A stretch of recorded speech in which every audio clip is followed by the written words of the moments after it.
मोठेवाडी आसिंगी तुर्क तालुका जत जिल्हा सांगली येथील घटनास्थळी प्रशासनाची पाहणी, घटनेच्या चौकशीचे जिल्हाधिकाऱ्यांनी दिले आदेश। मोठेवाडी आसिंगी तुर्क येथील घटनेची काल प्रशासनातील अधिकारी माननीय प्रांताधिकारी अजयकुमार नष्टे, पोलीस उपाधीक्षक सचिन थोरबोले, नायब तहसीलदार पंडित कोळी, जिल्हा परिषद सदस्य सरदार पाटील व आरोग्य विभागाचे कर्मचारी घटनास्थळी दाखल झाले।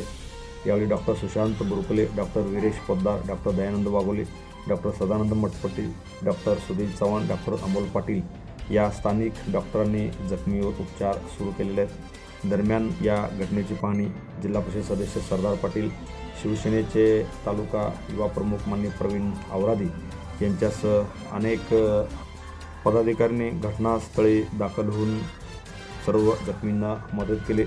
दरम्यान या घटनेची गांभीर्याने जिल्हाधिकाऱ्यांनी दखल घेतलेली आहे। देवस्थान समितीने लोकवर्गणीतून शेड उभारल्याची प्राथमिक माहिती आहे। त्यांची भिंत मात्र कच्च्या स्वरूपात बांधली गेली आहे का, त्यामुळे कशामुळे हे बांधकाम झाले किंवा वाळू सिमेंट टाकले होते का नाही याची संपूर्ण माहिती घेऊन याची गांभीर्याने जिल्हाधिकारी डॉक्टर मैना घोष यांनी दखल घेतली असून जतच्या तहसीलदारांना याचे चौकशीचे आदेश दिलेले आहेत। या घटनेमुळे मात्र संपूर्ण जत तालुका हादरलेला आहे। Press the bell icon on the YouTube app and never miss another update.